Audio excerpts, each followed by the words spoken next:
وسلم. اللهم ألهمنا بالعلم وزينا بالحلم وأكرمنا بالتقوى وجملنا بالعافية. اللهم أخرجنا من ظلمات الوهم وأكرمنا بنور الفهم وافتح علينا بمعرفة العلم وحسن أخلاقنا بالحلم واجعلنا ممن يستمعون القول فيتبعون أحسنه. Alhamdulillah Rabbil Alamin. Alhamdulillah kita diberi ruang oleh Allah Subhanahu Wa Taala untuk sama-sama kita teruskan lagi pengajian daripada kitab Fatih Faridatul Faraid, yang mana kita berhenti pada ihsan. Ihsan yang muka Jawi ini ialah pada muka surat 6, perbincangan tentang ihsan. Bismillahirrahmanirrahim. Qala al-muallif rahimahullah wa nafa'ana bihi wa bi'ulumihi wa asrarihi fid dharain amin ya rabbal alamin. Kata pengarang pada membincangkan tiga rukun daripada agama kita, iaitu iman, Islam dan ihsan, yang ditanya oleh malaikat Jibril kepada Nabi. Bertanya tentang tiga ini. Kita dah sebut apa itu Islam, apa itu iman, tinggal lagi yang ketiga ialah ihsan. Kata pengarang ihsan, apa itu ihsan? Iaitu buat baik dengan ikhlas. Erti beribadat kita kepada Allah seolah-olah kita lihatkan Allah. Jadi ihsan ni apa? Iaitu buat dengan ikhlas. Erti maknanya kita beribadat kepada Allah seolah-olah kita melihat Allah. Ini yang bila Nabi SAW ditanya apa itu ihsan, Nabi kata an ta'budallaha ka'annaka tarahu. Kamu beribadat kepada Allah seakan-akan kamu melihat Allah. Fa illam takun tarahu fa innahu yaraka. Andai kata kamu tak mampulah melihat Allah atau merasai melihat Allah, maka ketahuilah bahawa Allah melihat kamu. Jadi apa erti, apa parti daripada perkataan Nabi itu? Ini yang disebut oleh makna buat dengan seakan-akan Tuhan tengok, ataupun kita merasa seakan kita melihat Allah. Maknanya ikhlas. Buat dengan ikhlas. Buat dengan ikhlas. Jadi buat dengan ikhlas ni menuntut bahawa perbuatan tu buat dengan sebaik mungkin, seelok-elok mungkin. Bukan makna buat seperti melepaskan batuk di tangga, seperti untuk cukup syarat saja. Tidak, buat seikhlas mungkin. Bagaimana apabila pekerja diperhatikan oleh majikan ni, bos dia tengok dia buat kerja tak? Jadi dia akan buat tak buat mudah-mudah, tak buat sambil lewa. Walaupun hati tu tak tahu ikhlas kedah, tapi dia akan buat molek. Sebab apa? Sebab dia merasakan dia diperhatikan. Nampak? Baik. Jadi di sini bila Nabi sebut seumpama kamu melihat Allah, ini dalam istilah tasawuf dipanggil musyahadah. Musyahadah tu perasaan hamba melihat Allah. Tengok ke mana? Bukan tengok Tuhan tu bertokor berjasad je, bukan. Melihat dengan mata hati ni. Perasaan hamba melihat dan memahati kepada Allah Subhanahu Wa Taala. Musyahadah. Kemudian sebelum ataupun bawah pada musyahadah dipanggil maqam muraqabah. Muraqabah tu merasai diperhatikan. Jadi kalau orang ada rumah dia ada CCTV, tak? CCTV. Jadi orang yang tahu bahawa tuan rumah ada CCTV, dia tidak akan buat sewenang-wenang. Curi nak masuk pun, tak boleh ni, tengok, kena tutup CCTV tu. Merasakan diperhatikan. Jadi dia tidak akan buat perkara yang tidak disukai oleh Tuhan. Itu muraqabah, perasaan seorang hamba diperhatikan oleh Allah Subhanahu Wa Taala. Hakikat sebenarnya memang Tuhan perhati kita, Tuhan tengok. Hak tu tak nafi, tetapi rasa Tuhan tengok tu, hak tu yang melahirkan kita taat, kita takwa. Sekarang ni orang yang tak ada perasaan muraqabah, Tuhan tak perhati ke? Allah Ta'ala perhati. Tidak ada sesuatu pun yang terlepas daripada ilmu dan pandangan Tuhan, walaupun sekecil-kecil benda. Tak ada. Tapi hak tu pada hakikat akidah gitu. Tapi hak di tasawuf ni ialah rasa hati bahawa diperhati. Nampak? Rasa hati bahawa dia diperhati. Bila kita begitu, tentu sekali kita akan menjaga setiap gerak langkah kita. Baik. Tengok. Maka tidak patut kita beribadat kerana lain daripadanya. Tak patut kita beribadat kerana lain daripadanya, padahal kita telah tahu bahawasanya Allah Ta'ala selama-lama melihat akan amalan kita. Jadi bila kita tahu gitu, kita yakin, apa natijahnya? Tak patut kita buat ibadat kerana selain Allah. Buat ibadat nak suruh orang tengok, buat ibadat nak suruh orang tahu, buat ibadat nak suruh orang kata kita soleh, nak suruh orang kata kita baik. Maknanya kita buat kerana selain Allah. Dan kita tahu Tuhan tengok, bahkan keikhlasan ibadat tu Tuhan tahu. Patut tak patut? Jawabnya tidak patut beribadat kerana lain daripada Allah. Padahal kita telah tahu bahawasanya Allah selama-lama melihat amalan kita. Dan ihsan ini syarat bagi sempurna Islam dan iman. Maka tidak sempurna kedua-dua ini melainkan dengan ada ihsan. Tengok, ihsan ni syarat sempurna. Ihsan syarat sempurna. Dia bukan makna syarat mengesahkan. Orang tak ada ihsan, katakanlah dia bersemayang ikhlas pun tak ada setara mana. Buat pun tidaklah makna sesempurna mungkin. Hati dia pun tak jaga, tapi dia beriman, tapi dia melaksanakan tuntutan Islam. Dia tetap Muslim dan mukmin. Tapi adakah dia dikelar sebagai muhsin? Al-muhsinin tu? Tidaklah. Dia tidak sampai darjah ihsan. Dengan arti kata, sebab tu dia kata ihsan ini syarat sempurna, bukan syarat iman. Kalau syarat iman, syarat Islam tu makna syarat asas lah. Syarat asas. Orang Islam cukup dia buat perkara-perkara yang dituntut Islam. Syarat orang mukmin, dia beriman dengan perkara-perkara yang dituntut mukmin dan muslim. Ihsan itu syarat kesempurnaan. Sebab tu maqam ihsan ni maqam yang lebih tinggi. Maqam yang lebih tinggi dan maqam yang lebih dekat kepada Allah Subhanahu Wa Taala. Jadi nak sempurna iman dan Islam ialah dengan adanya ihsan. Apabila ada ihsan, dia seakan dia menjadi benteng. Bila seorang tu ada, kita panggil ihsan pada iman dan Islam, ihsan ni satu benteng kuat untuk menghalang daripada anasir-anasir luar, perkara-perkara syirik dan juga amalan-amalan yang tak betul, akidah-akidah yang salah. Ihsan inilah yang dapat membentengnya. Nampak tak? Kubu kuat. Jadi tak boleh nak serang kota, sebab kubu ihsan ni kuat. Permulaan yang wajib. Selesai dah situ. Maka pengarang rahimahullah ta'ala diterang dah pada kita apa 3 perkara yang kita kena ada dalam agama kita, yang kita kena cari. Apa dia? Islam. Jadi ilmu tentang Islam ni kita kena belajar. Sembahyangnya, puasanya, zakatnya, hajinya kalau wajib. Seterusnya iman. Tentang perkara iman kita belajar dalam ilmu akidah kita ni. Dan berkaitan dengan ihsan kita belajar dalam ilmu tasawuf, ilmu akhlak. Dia kena ada belaka. Kadar yang wajib, maka hukumnya wajib. Lebih daripada kadar wajib, hukumnya fardu kifayah. Kata pengarang permulaan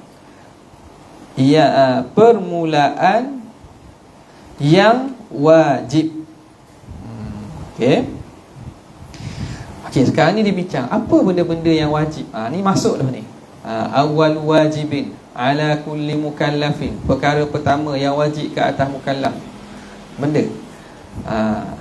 Kita orang mukallaf bila sampai umur balik, lengkap anggota dia sempurna untuk berfikir, akal dia elok. Apa benda-benda yang wajib pertama kali dia buat? Kata pengarang, permulaan yang wajib pada syarak atas orang mukallaf sama ada lelaki dan perempuan bahawa mengenal Allah. Yang ni keluar perkataan awaluddin ma'rifatullah. Itu bukan hadis Perkataan itu dinisbahkan kepada Sayyidina Ali. Ada disebut yang lebih kurang maknanya dalam Nahjul Balaghah. Jadi dia bukan hadis, tapi maknanya itu makna yang benar pada syarak. Apa dia? Awaluddin ma'rifatullah. Awal agama mengenal Allah. Atas ayat ni juga ajaran sesat pun guna juga ayat ni. Dia kata awaluddin ma'rifatullah. Lepas tu dia bersoal lah orang ni tak kenal Tuhan lagi. Mengenal Tuhan mula-mula dah, bukan berhenti setakat tu je, tahap tu je. Benda lain ada lagi. Hak mula-mula kena penting tu kenal Tuhan. Dah bukan berhenti situ. Ibadat ada lagi kan. Tapi nak menunjukkan bahawa pentingnya ilmu mengenal Allah Subhanahu Wa Taala. Yang mula-mula secara mutlak ni kenal Tuhan ni benda berkaitan dengan akidah. Awaluddin ma'rifatullah. Awal-awal agama itu ialah mengenal Tuhan. Bila kita masukkan mengenal Tuhan dengan makna mengenal akidah, maka hak itulah mula-mula sekali. Sebab apa? Sebab ibadat-ibadat kita hak lain dia akan terhenti atas kenal atau tidak Tuhan kita. Orang semayang, kita buat ibadat, kita semayang tak? Kita semayang, niat, lafaz niat ke mana? Salli fardhan maghribi 3 raka'atin imam ma'mum. Akhir sekali benda lillahi ta'ala kan. Puasa pun lillahi ta'ala. Maknanya ibadat kita nak persembahkan kepada lillah, pada Allah. Nak persembah pada Allah. Jadi Tuhan yang kita nak persembahkan ibadat kita tu, kalau kita tak kenal, siapa ke tak? Itu isu dia. Kita nak persembahkan ibadat kita kepada Allah, tiba-tiba alamat salah. Ibarat gitu lah. Atau postage atau barang alamat salah, siapa tak ketua ni? Tak siapa. Paling tidak lekat di Jabapur, lekat di Korea, mana-mana, tak siapa. Jadi sebab itu penting amalan kita nak sapa kepada Allah tu biar betul Allah. Biar kita kenal siapa Tuhan. Tu penting tu. Penting. Payah ke tak payah? Dia mudah sebagaimana kita tengok nanti, ataupun asal-asal akidah tu tak payah. Ada orang tu dia kata mengaji sifat 20 ni macam payah lah. Kata mokcik 70 tahun belajar, tak siapa lagi, tak makrifat lagi Tuhan. 70 tahun belajar tak makrifat Tuhan. Ni kalau betul sungguh lah. Ni ada orang cerita dah. Cerita. You komen FB kata payah. Orang tu cerita. Dia kata mengaji benda payah-payah begini, sehingga orang ada di tempat di mana Langkawi dia kata dah. 70 tahun kata belajar tak reti-reti lagi kenal Tuhan. 70 tahun tak kenal Tuhan ni, orang ni sihat ke tak sebenarnya? Orang ni ikut tak? Akal tak sihat aku ni. Siapa tak boleh kenal Tuhan tu? Dia kenal ke mana ni? Bukan makna kenal sungguh ti Tuhan tu guana. Tak ada benda gitu. Jadi makna salah mengaji tu, ataupun orang cerita tu saja-saja buat cerita, tak ada berlaku pun. Nak kau kenal siapa 70 tahun tak tahu lagi. Siapa nak kenal Tuhan guana siapa 70 tahun tu. Macam apa kita kata, macam ngaji Quran lah juga tak, ngaji Quran. Saya 20 tahun duk betul Fatihah. Allah 20 tahun betul Fatihah. Guana siapa tak baca surah lain, baca Fatihah saja. Memang tak boleh nak betul dah ke guana. Ataupun memang pengajian tu cara tak kena dah. Siapa 20 tahun tak boleh nak betul Fatihah. Kecuali orang tu, orang yang lidah memang salah.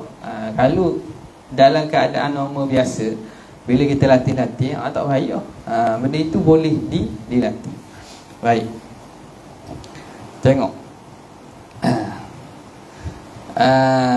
Mana tadi?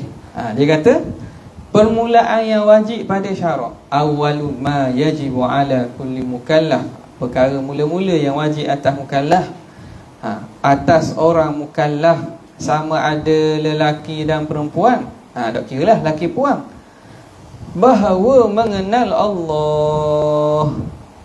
Siapa mukallaf itu? Orang mukallaf pertama ialah orang yang berakal. Yang kedua ialah yang dah sampai umur baligh. Yang seterusnya ialah panca indera dia selamat. Panca indera selamat ni maknanya anggota untuk dia faham tu dia ada. Dia ada penglihatan, dia ada pendengaran atau salah satu. Dia ada penglihatan atau pendengaran. Kalau orang tu buta dan juga tuli sejak lahir atau sebelum daripada balik lagi, dia buta dan juga tuli, maka boleh dia belajar tak? Tak boleh belajar. Dia tak boleh nak faham. Kalau dia buta saja, dia boleh faham lagi. Orang buta ramai mana pandai. Kalau dia tuli, dia boleh tengok, dia boleh belajar lagi. Bahasa isyarat lah tak? Dia boleh belajar lagi. Dan kalau buta dan tuli, nak masuk kat mana input ilmu nak masuk mana? Tak boleh. Jadi orang ni hukumnya bukan mukallaf, tak berdosa. Jadi selamat panca inderanya dan juga sampai dakwah Rasul.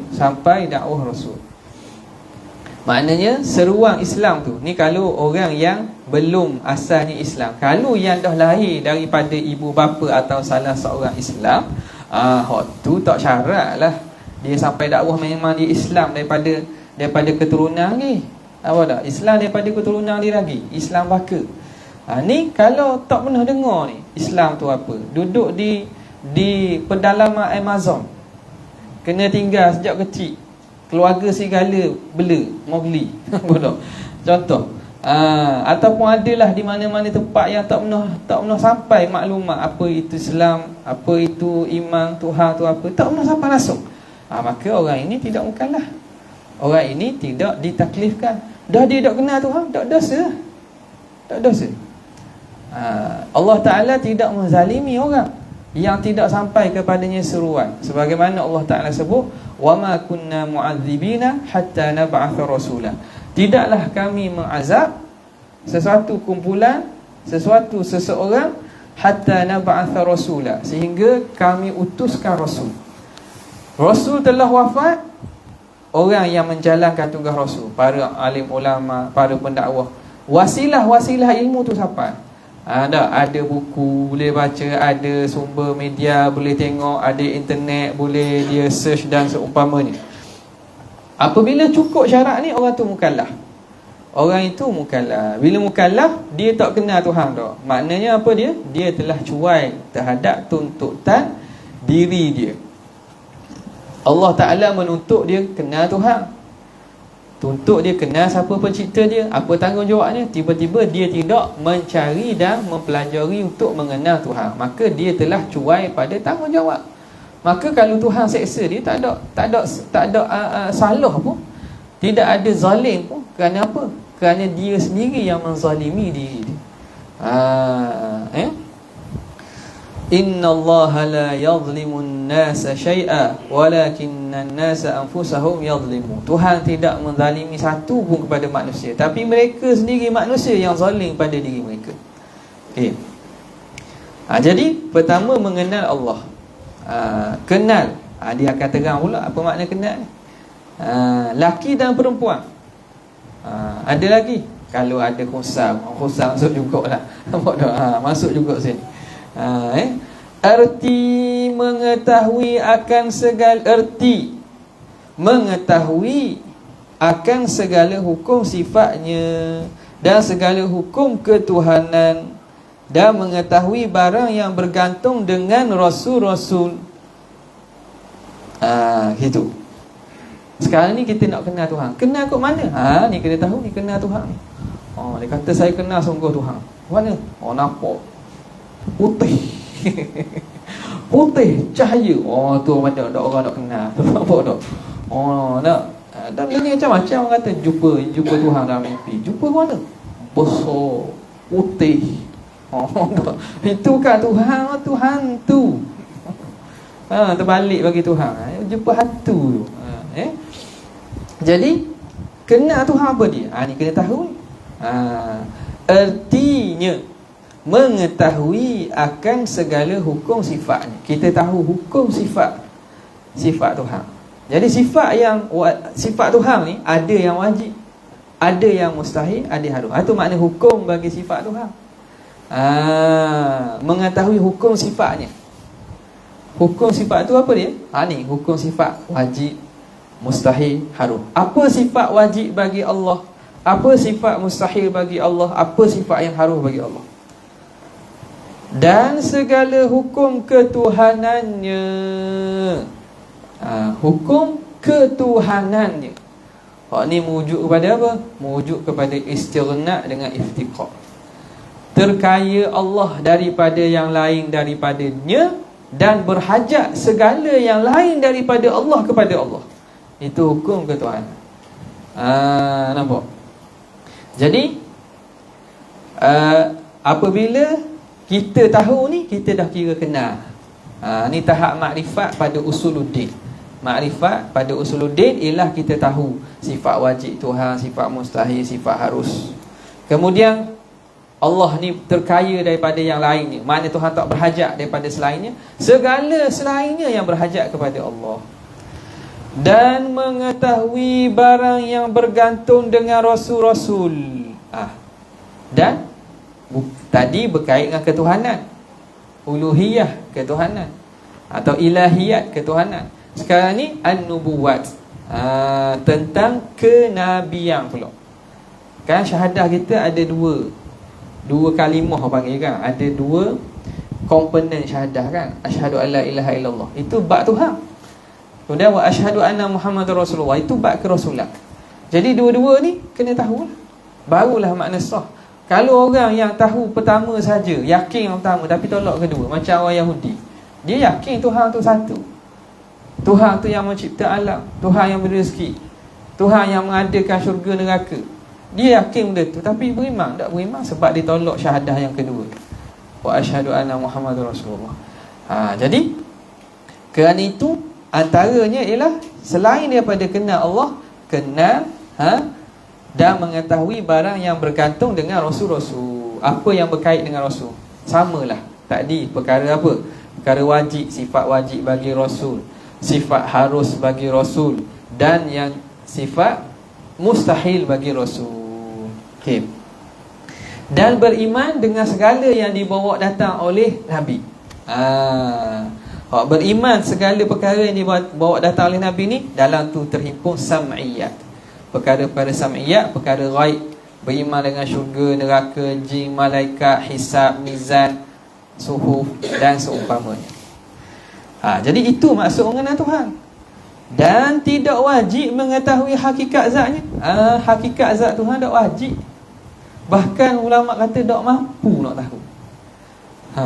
Hakikat zat Tuhan ni tidak wajib. Bahkan ulama kata tak mampu nak tahu. Tak mampu nak tahu hakikat zat dia tu. Dan kita tidak disuruh mengetahui pun. Memang kita terhad dan juga tidak boleh sampai kepada hakikat, mengenal hakikat zat Tuhan. Tak boleh. Okay. Hatta ulama kata, hatta para malaikat pun hakikat zat Tuhan tidak tercapai oleh sekalian makhluk. Nampak? Wa ma qadarullaha haqqa qadrihi wal ardu jami'an qabdatuhu yaumal qiyamah. Kamu tidak mampu mengandaikan, tak mampu nak kira hak Tuhan ni sebenar-benar hakikat, kamu tak capai, tak akan capai. Jadi hakikat zat tu, hak tu bukan kerjaan dia. Kalau orang kata dia tahu hakikat zat tu, tahu dah orang tu lebong. Dia kata dia boleh sifatkan Tuhan ni gini, hak tu memang tolak awal tu. Hak tu memang tipu atas darat kering orang panggil. Habis. Jadi kita faham. Kenapa kena faham ni? Benda asasnya tuan-tuan, puan-puan sekalian, benda asas. Sebab apa? Benda ni penting. Benda asas ni kat lagi, mari cabar-cabaran ajaran sesat sekarang ni, dia duduk teks sini. Dia duduk petikai sini. Jadi orang tak kenal, orang tak faham mengenal Tuhan tu. Tak faham erti mengenal Tuhan. Apa maksud mengenal Tuhan? Sedap digoreng lah bahasa kita. Kena goreng dia orang. Kena goreng ni makna kena tipu dia orang. Kenal Tuhan ni, kena masuk ajaran saya, kena ikut. Malam ni awak masuk, malam ni juga bermimpi. Jangan main. Dok kadang berlaku. Malam ni masuk, malam ni mimpi terus. Mimpi Tuhan ke mimpi Nabi. Jadi kita dok tahu, yakin dok. Hebat. Kalau main ngaji surah ni, malam ni balik tidur, mimpi jumpa hantu esok Nabi. Ataupun dok mimpi dok kelas ngaji surah gini.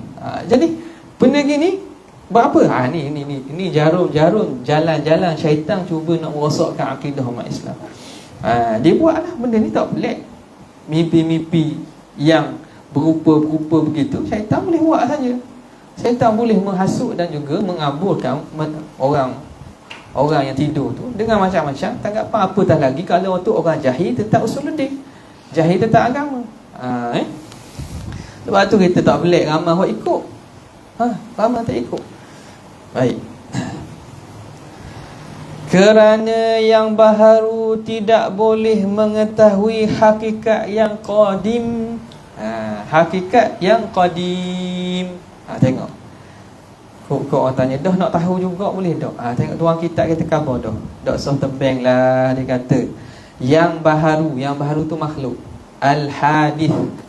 Hadith tu makna yang baharu tu makhluk lah. Kerana makhluk tidak boleh mengetahui hakikat yang qadim, mengetahui hakikat khaliq, penciptanya. Sebab apa? Sebab kita ni, otak yang kita guna nak faham tu, otak tu Tuhan buat kan. Jadi tak boleh kenal hakikat Tuhan, tak boleh lah, sebab otak tu Tuhan buat. Tuhan beri kekuatan otak banyak tu, tak boleh kenal, tak boleh lah. Yang kita tebeng sangat pergi kenal akhirnya akhirnya eri selipar pakai sebelah. Jadi kita putus wayang, putus wayang. Sebab apa? Sebab dia telah melangkaui kemampuan otak. Apa? Okey, jadi kerana yang baharu tak boleh mengetahui hakikat yang qadim. Makhluk ni takkan mampu capai hakikat Tuhan yang ciptanya. Dan kita nak kenal tadi sifat-sifat Tuhan. Kalau kita belajar ni, cara kenal dia gitu. Dan maksud dengan mengenal dan mengetahui itu ialah i'tiqad yang kukuh yang mengenai akan yang sebenar, yang dapat i'tiqad itu daripada dalil. Ni dia takrif makrifat. Makrifat tu apa? Apa makna makrifat? Mengenal Tuhan tu ialah al-jazmu, jazam. Al-jazmu al-mutabiq lil waqi'i an dalil. I'tiqad itu ialah jazam, putuh hati ataupun ikatan hati, putuh yang menepati hakikat sebenar berdasarkan dalil. Tengok dia kata maksud dengan mengenal dan mengetahui itu ialah i'tiqad yang kukuh, i'tiqadun jazim, al-jazmu yang mengenai akan sebenar, al-mutabiq lil waqi', yang menepati hakikat sebenar, yang dapat i'tiqad itu daripada dalil, an dalil, berdasarkan dalil. Jadi komponen makrifat tu 3 perkara yang ditutup sini. Apa dia? Pertama al-jazmu, jazam, i'tiqad putus. Yang kedua, i'tiqad tu menepati hakikat sebenar, realiti. Yang ketiga, mesti dia berasaskan dalil. 3 ni. Barulah orang tu dikira memiliki i'tiqad sempurna. Pertama, dia i'tiqad yang teguh, putuh. Jazam, mana putuh. Macam orang buat putusan, putuh dah ni, putuh ni tak boleh nak keluh-keluh dah lah. Putuh. Tak boleh makna ada kot Tuhan tapi boleh jadi tak ada. Tak boleh. Main boleh jadi ni tak boleh. Tak. Kalau tanya orang-orang muda atau tanya orang dekat masyarakat luar, mana kok buat survey atau buat dia punya apa ni, tanya survey di jalanan, awak yakin sungguh-sungguh ke? Apa? Kalau tidak, takkan berlakulah isu murtad, isu jadi etis. Si etis ada guru etis pula, guru etis Melayu. Etis Melayu. Hak etis tu memang nafi dah. Hak ni hak keluh-keleh masa tengah tu. Tuhan ada, kita yakin gitu, tapi boleh jadi tak ada. Boleh jadi tu tak betul dah. Boleh jadi kalau nak mentadukkan diri dia, boleh pula dia nak mentadukkan diri dia. Jadi nilai akidah tu dok kemah dah. Padahal i'tiqad mesti jazam, mesti putu, kemah. Dok gogeh. Dok gogeh. Satu. Makna kalau tak taraduk, tak yakin, tak 100%, maknanya i'tiqad tu dok sah. Dok sah. Dok sah tu kalau dok beriman lagi lah. Ia kena putus. Hak ni yang akhir, kalau hayat seseorang itu bila nazak, bila akhir hayat ni senang syaitan mari. Syaitan mari ni rupa dengan rupa, kata lahir sayang ke mak dia. Mak dia hok mati dulu, mari awang. Lelaki kalau apa panggil benda? Apa panggil apa?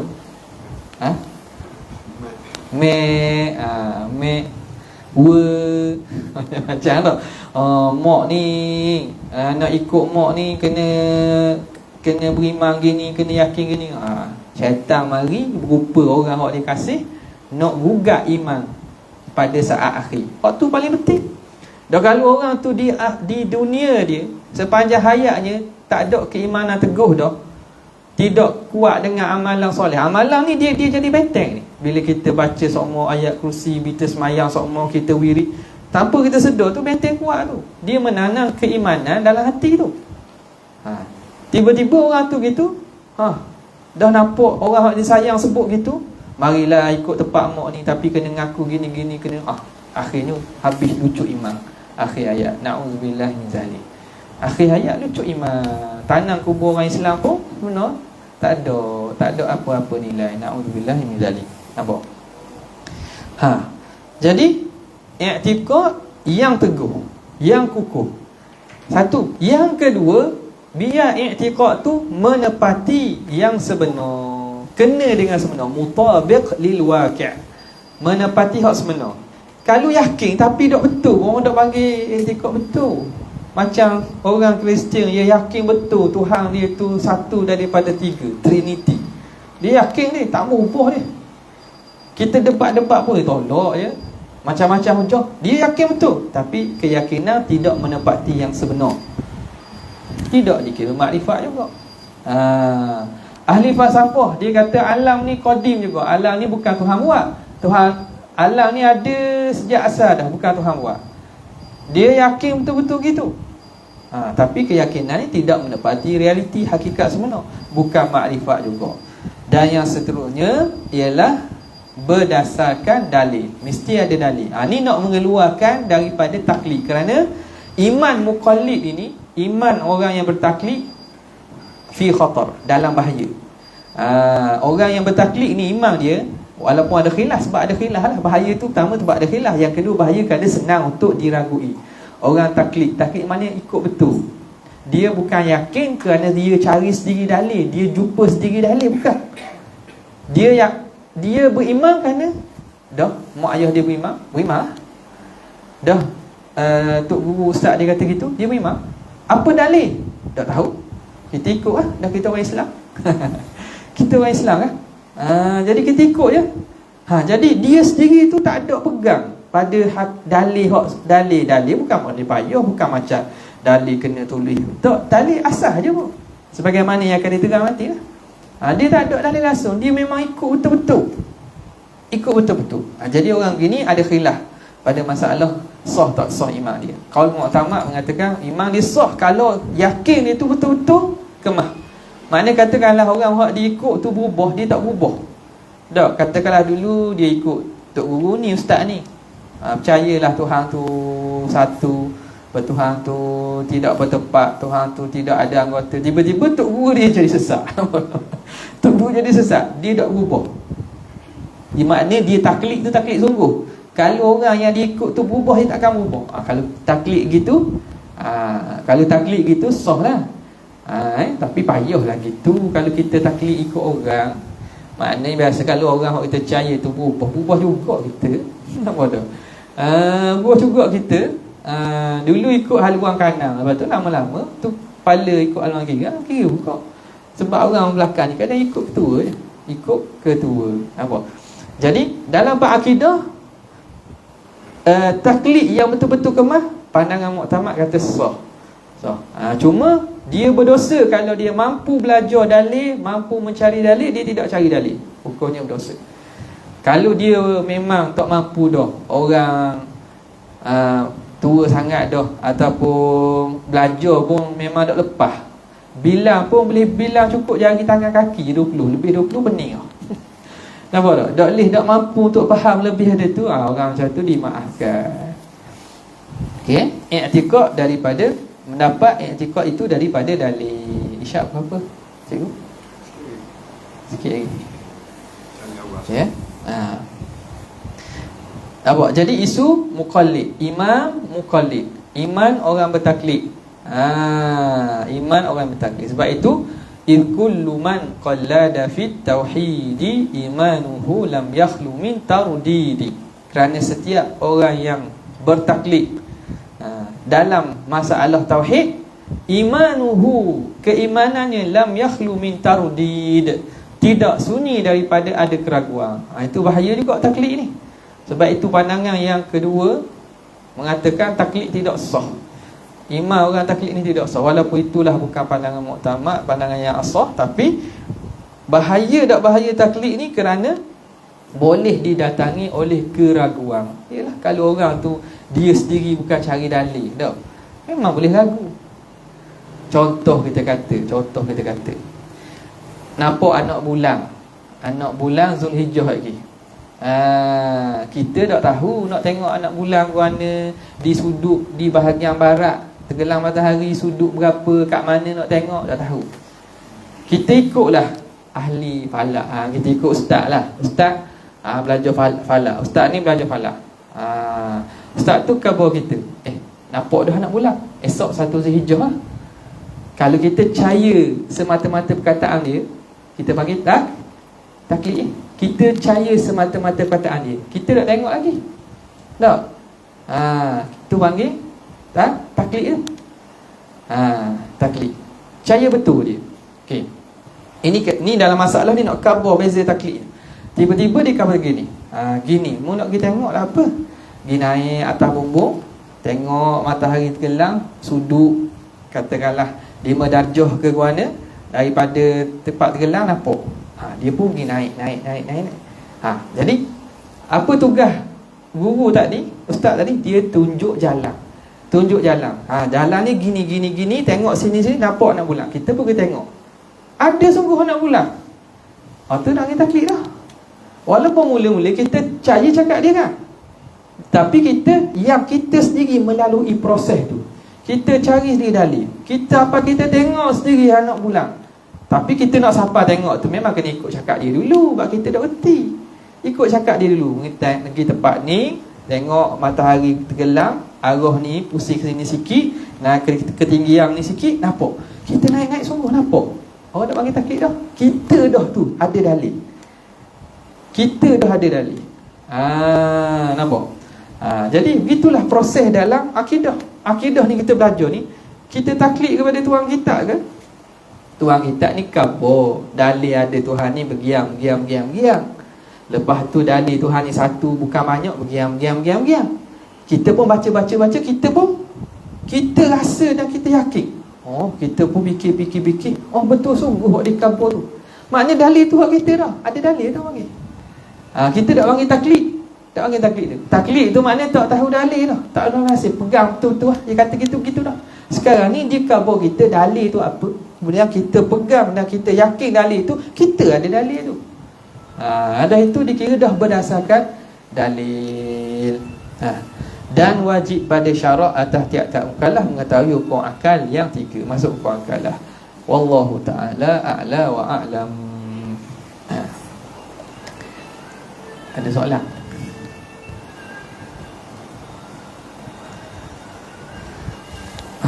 Tak ada Pada itu saja untuk kali ini. Wabillahi taufiq wal hidayah. Assalamualaikum warahmatullahi wabarakatuh.